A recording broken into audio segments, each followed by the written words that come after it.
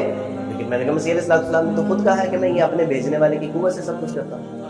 سن اے اسرائیل, خداوند تیرا خدا ایک ہی خدا ہے جس کو اپنے پورے دل, اپنی پوری جان, اپنی پوری طاقت اور اپنی پوری عقل کے ساتھ محبت رکھ. مسیح کہتے ہیں کہ میں اس کی مدد سے یہ سب کچھ کرتا ہوں. جب ان کو اندازہ ہوا کہ گڑبڑ ہو گئی ہے, فرمانے لگے کہ تم ابھی انہی کمن کے ایریا سے کہا کہ مسیح خدا دا پتر کتا ہے.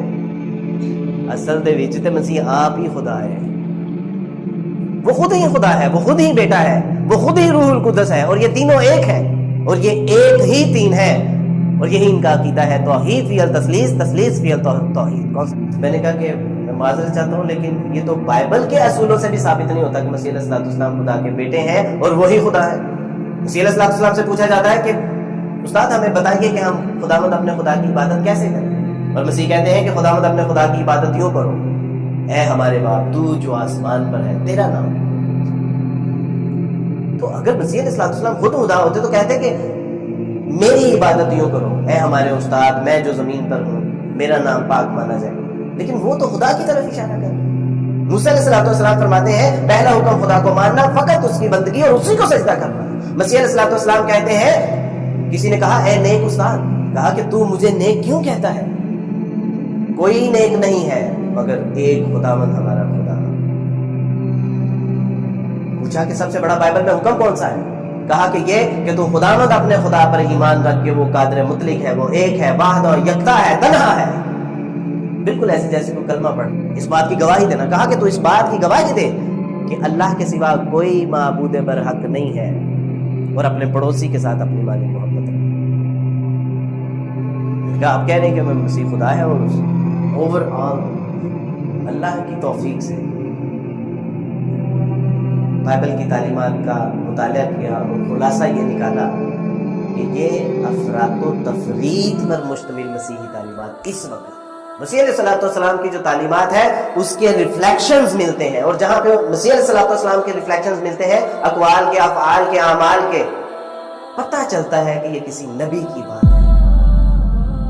خبردار کسی ایسی چیز کی عبادت نہ کرنا جو زمین یا زمین کے اوپر یا آسمانوں میں ہو, خداوند اپنے خدا کے سوا. پتہ چلتا ہے کہ یہ کسی نبی کا قول ہے. یہی بائبل میں لکھا ہے اسی طرح کہ وہ مسیح جو خدا نے زمین سے دنیا سے ایسی محبت رکھی کہ اس کے لیے اپنا اکلوتا بیٹا قربان کر دیا, اور مسیح ہمارے گناہوں کے لیے موا اور لعنتی بنا اور تمام گناہوں کا مستحق ٹھہرا. پتہ چلتا ہے کہ یہ انسانی کلام ہے, یہ مسیح علیہ السلام. الحمدللہ جب پتہ چل گیا دو چار کی طرح کہ یہاں بہت گبلا ہے, یہ افراط و تفریط پر مشتمل ہے, انسانی کلام کی آمیزش ہو چکی ہے, اور پھر اللہ کا کلام اس پہ گواہ ہے, تو سوچا کہ اگر یہی عیسائیت ہے تو میں اس عیسائیت سے اعلان برات کرتا ہوں. میں مسیح علیہ السلام کو بیٹا نہیں مان سکتا, مجھے سمجھ نہیں آ رہا, اور بائبل پڑھنے کا حکم آپ لوگوں نے دیا مجھے. میں تو 18 سال سے ایک روایتی مسیحی تھا, میں تو چل رہا تھا, مجھے چلنے دیتے آپ لوگ. آپ لوگوں نے کہا کہ بائبل کو اچھا مسیحی بننا ہے تو بائبل کو پڑھو. الحمدللہ آج بھی میں اپنی فیملی میں عذرائے تفنن یہ کہتا ہوں کہ میں تم لوگوں سے بہتر مسیحی ہوں. مسیح کی تعلیمات تو ہم مانتے ہیں نا, اسلام جو احکامات ہیں وہی احکامات مسیح, میں کہتا ہوں تم لوگوں سے زیادہ اچھا مسیحی ہوں. مسیح علیہ السلام کو خدا بنا لیا. کیتھولک چرچز میں جائیں تو وہاں پہ انہی کے مجسمے بنا کے, مریم کے مجسمے علیہ السلام, ان کے جو منگیتر تھے یوسف نجار, ان کے مجسمے بنا کے ان کے اوپر ہاتھ بھی جوڑے جا رہے ہیں, سر بھی ٹیکے جا رہے ہیں, دعائیں بھی مانگی جا رہی ہیں, اور ساری عبادات کا مرکز و محور مسیح علیہ السلام. اعلان برات کر دیا. لیکن سوچا کہ اگر میری شادی ہوگی, کیونکہ عیسائیت سے تو اعلان برات کر دیا, اگر میری شادی ہوگی تو یہ مجھے سینیگوگ میں لے کے جائیں گے، چرچ میں لے جائیں گے، مندر میں لے جائیں گے، پھیرے دلائیں گے، نکاح پڑھائیں گے، کیا کریں گے؟ اور اگر میں مر گیا تو مجھے دفنائیں گے، جلائیں گے، لٹکائیں گے، کیا کریں گے؟ تو سوچا کہ نہیں، کسی نہ کسی مذہب کے ساتھ تو اپنے آپ کو منسلک کرنا ہے. تو سوچا کہ ہندو مت کا مطالعہ کرتے ہیں، سکھ مت کا مطالعہ کرتے ہیں، دیگر مذاہب. اسلام کا خیال ہی نہیں ہے.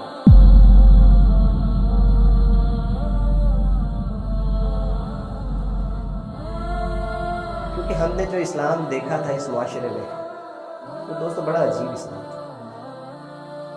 دربار کی بیک سائڈ پہ ہماری رہائش تھی، جہاں ہر وقت ڈول کی تھاپ پہ دھمالے ڈلا کرتے تھے، جہاں ہر وقت کونڈے اور چیلے اور ٹھوٹیاں جو ہے وہ بانٹی جاتی تھی، جہاں پر محرم اور غیر محرم کی کوئی تمیز نہیں، جہاں جتنا پہنچی ہوئی سرکار تھی وہ اتنا ہی گندا ترین انسان، جس کے جتنے کپڑے کم ہیں وہ اتنا پہنچا ہوا ولی جو ہے وہ سمجھا جاتا تھا، جس کے جو سالہ سال سے نہیں نہایا، جس نے تعویذ گلے میں ڈالے ہوئے ہیں، ہاتھوں میں کڑے ڈالے ہوئے ہیں، جس نے پاؤں میں جو ہے وہ سنگل باندھے ہوئے ہیں، ہمیں پتہ چلتا تھا کہ یہ ان کا پہنچا ہوا مسلمانوں کا، یہ بہت پہنچی ہوئی سرکار ہے. کیوں؟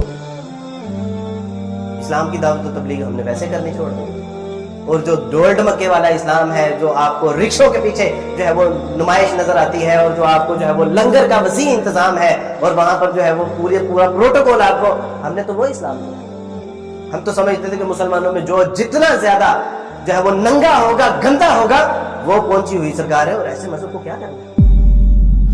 لیکن ہمیں نہیں پتا تھا کہ میرے رسول اللہ صلی اللہ علیہ وسلم کے اسوے کو تو پامال کر کے رکھا، اور جنہوں نے اس اسوے کو اپنا کے آگے پہنچانا تھا، وہ بھی تو ٹانگیں پھیلا کے سو رہے ہیں.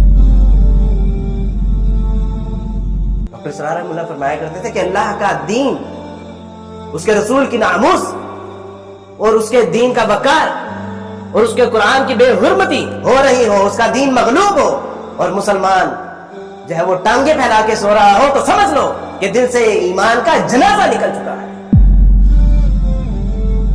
ہم سمجھتے ہیں کہ اللہ سبحانہ و تعالیٰ اگر ہمارے اوپر پتھروں کا عذاب نازل نہیں کر رہے تو آل از ویل، سب ٹھیک ہے. نہیں، اللہ رسی دراز کر رہے ہیں. یہ میری اور آپ کی ذمہ داری تھی کہ ہم نے ان لوگوں تک پیغام پہنچانا تھا. عیسائیوں کا کہنا ہے کہ 90 لاکھ ہے ان دس پاکستان. کتنے لوگوں تک ہم نے پیغام پہنچایا؟ اور وہ یہی سمجھتے ہیں کہ یہ ڈول ڈمکا، یہ ڈول کی تھاپ پہ جو تھرکتے جسم ہے، یہ شاید ان کی عبادت ہے. وہ سمجھتے ہیں کہ قبر، جہاں یہ قبر دیکھتے ہیں وہاں پر سر ٹیک دیتے ہیں، شاید یہ ان کی عبادت گاہیں ہیں. جہاں پر یہ ڈیری دیکھتے ہیں، جھنڈا دیکھتے ہیں، وہیں پر یہ ہاتھ پھیلا کے بیٹھ جاتے ہیں، شاید یہ ان کی منتیں مرادیں پوری کرنے کی جگہ ہے. تو وہ کہتے ہیں کہ ایسے دین کو ہم تو پھر 3 کو مانتے ہیں، یہ تو 3000 بھی ان کے لیے. تو میں نے سوچا کہ چلے ہندو مت کا یا سکھ مت کا مطالعہ کرتے ہیں، ہو سکتا ہے کہ صراط مستقیم کے امکانات مل جائے. اسلام کا خیال نہیں، لیکن اسلام ہمیں عیسائیوں نے پڑھایا تھا. کیوں پڑھایا تھا؟ عیسائیوں نے کیوں پڑھایا تھا؟ اس لیے کہ ہم تو اپنے مکان، دکان، کاروبار اور خاندان میں مصروف ہیں، اس لیے عیسائی ہمیں دین پڑھا رہے ہیں. اور ہم لوگوں کو وہ بھی اسلامیات پڑھاتے تھے جو بعد میں میوزک کی کلاس لیتے ہیں. گویا کہ وہ میوزک بھی سکھا رہے ہیں، وہ اسلام بھی سکھا رہے ہیں. کیوں؟ کیونکہ امت مسلمہ غفلت کا شکار ہے. الا ماشاءاللہ. ہم نے سمجھا کہ میرا نام عبد الرحمان ہے، میرا نام عبداللہ ہے، اور میں 5 وقت کی نماز پڑھتا ہوں. ملا کو جو ہے ہند میں سجدے کی اجازت، نادان یہ سمجھتا ہے کہ اسلام ہے آزاد. اور جن فقیروں نے دین کی دعوت و تبلیغ کی ذمہ داری لی، مساجد کو آباد کیا، مدارس کو آباد کیا، دینی مراکز کو آباد کیا، ان کے ساتھ ہمارا سلوک کیا ہے؟ ان علماء کرام کو ہم 10 سے 15 ہزار روپے دیتے ہیں.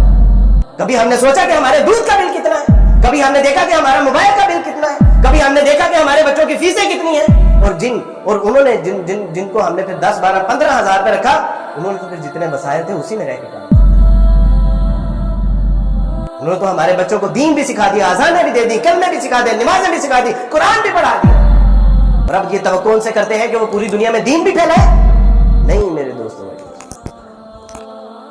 ایسے نہیں چلے. تو خیال آیا کہ اسلام تو ان عیسائیوں نے ہمیں پڑھایا تھا، ان عیسائیوں نے ہمیں اسلام حضرت کیسے پڑھایا؟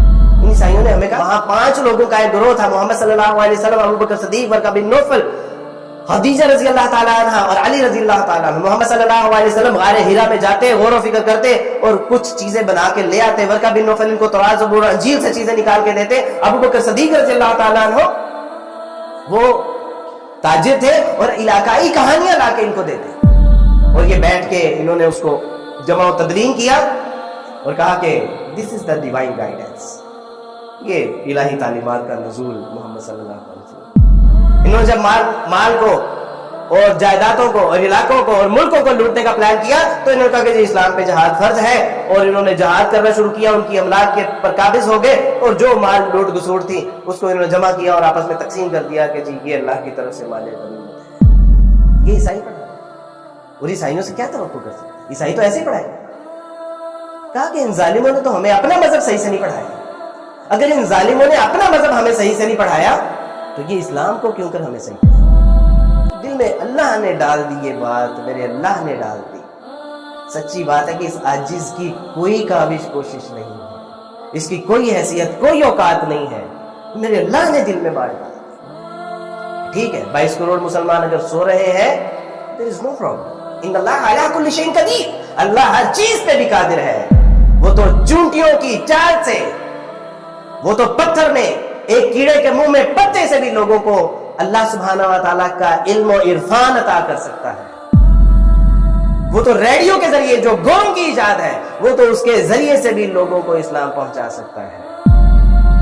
ایک امریکن خاتون نے کہا بہت ڈپریشن میں تھی، میں نے ہر قسم کا ٹریٹمنٹ کروا لیا، میں نے ہر قسم کی میڈیسن کھا لی، میں نے ہر قسم کی کتابیں پڑھ لی، لیکن تسلی نہیں ہوتی۔ ایک دن میں بیٹھی ہوئی تھی، ریڈیو کے اوپر تلاوت لگی ہوئی تھی، مجھے بہت سکون ملا، میں نے وہ تلاوت سنی، پھر اس کا ترجمہ پڑھا، پھر تفسیر پڑھی، اور جس کے اوپر نازل ہوا تھا جب اس کو پڑھا تو اس کے بعد سکون قلب اللہ نے میرا مقدر بنا دیا۔ تو وہ تو گوروں کی ایجاد ریڈیو سے بھی اللہ سبحانہ و تعالیٰ مسلمانوں کو اس کی یعنی ہماری کوئی پرواہ نہیں ہے، ہم ٹانگے پھیلا کے گھر میں سوتے رہے، اللہ کو کوئی پرواہ نہیں ہے۔ یہ تو ہماری خوش قسمتی ہے کہ اللہ کے دین کے لیے اپنے آپ کو ہم کھپا دیں، لگا دیں، میرے راستے میں لٹا دے، اسے لٹا دے، ٹھکانے لگا دے اسے۔ تو چھپا چھپا کے نہ رکھ اسے، تیرا آئینہ ہے وہ آئینہ جو شکستہ ہو تو عزیز ہے نگاہ آئینہ ساز میں۔ میرے دوستو یہ تو جو صلاحیتیں تھی، جو مال و متاع تھی، جو اللہ نے وقت دیا تھا، یہ تو اللہ کی راہ میں لٹا کے ہی، اقبال کہتے ہیں لٹا دے، ٹھکانے لگا دے اسے۔